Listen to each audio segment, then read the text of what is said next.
As dire as it is in New York City, Chicago is not doing any better. It was yet another deadly, bloody weekend there. 52 shootings and 70 shooting victims. 12 people killed.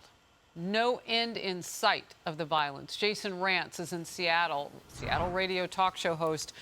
So, Jason, society right now, whether we want to admit it or not, we are tolerating terror in our midst. That's what this is. We are being terrorized by criminals who feel like they're unstoppable. Absolutely. I mean, just in the last 24 hours here in Seattle, we had 4 homicides. We are on pace to set another record. Last year, we hit a 26-year high homicide rate record. We're going to surpass that. And what's curious is the way that individuals who are all political decide to respond to this, right? So on the one hand, if it is black teenagers or black men who are getting shot to death, don't really have a big conversation about that.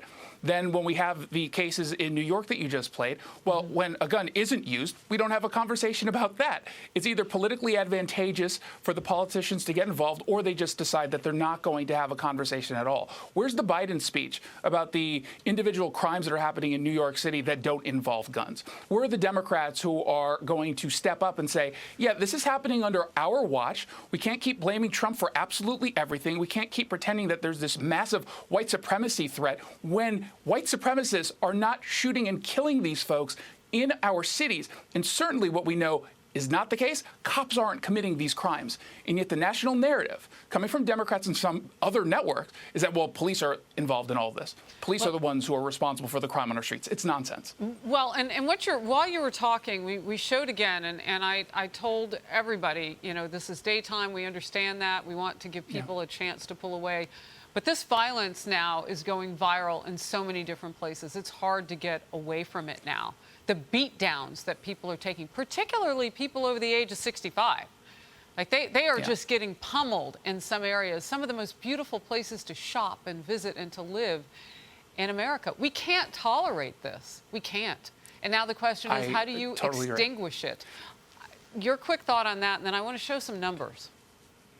Yeah, you have to make really big changes in a very big way. You have to send a message that this kind of shift from criminals feeling emboldened doesn't just go away overnight. And so you have to be very clear that we're allowing police to do their jobs, show them doing their jobs, and then on the other hand, make sure we're putting the pressure on the prosecutors and the judges to do their jobs. Because police can do everything they can make the arrest. But if we're not keeping these criminals in jail and instead releasing them to music therapy and other restorative justice programs, nothing's going to change. Well, look, and I'm starting to do a countdown now. How many days will it take before Black Lives Matter, the organization, actually organizes a protest to what we saw in Chicago? People of color, it doesn't matter what they look like. They're not dying at the hands of cops, right? So I guess they don't protest that?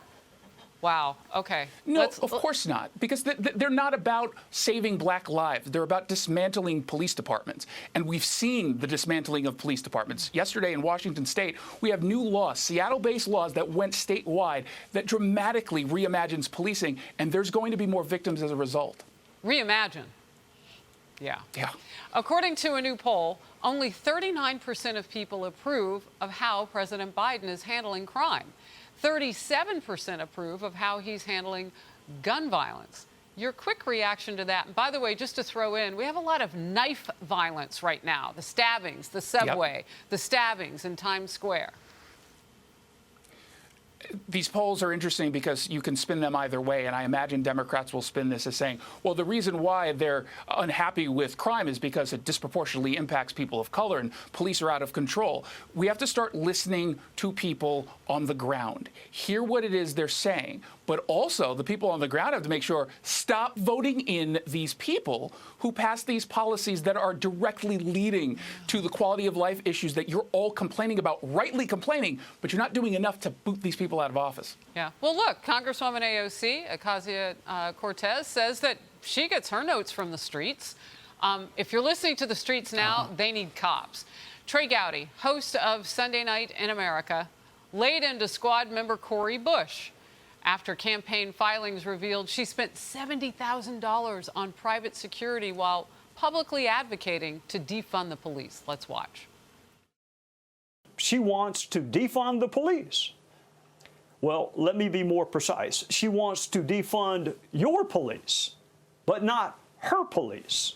She spent nearly $70,000 on her own personal security last year. Cori Bush tells us she is progressive. The better word might be hypocritical. And it's not just members of Congress. Take a look at this. Taxpayers foot the bill for costly security details protecting the mayors of big cities who have slashed their own police budgets, or in Denver's case, started sending healthcare workers in place of cops. Jason.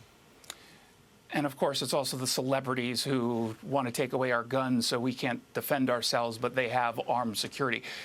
The hypocrisy argument here is incredibly important, right? It is hypocritical. If it wasn't so tragic, it would be almost funny and almost a parody. But I think we have to focus on what Trey spent some time on last night talking about. This isn't about necessarily Cori Bush and her hypocrisy.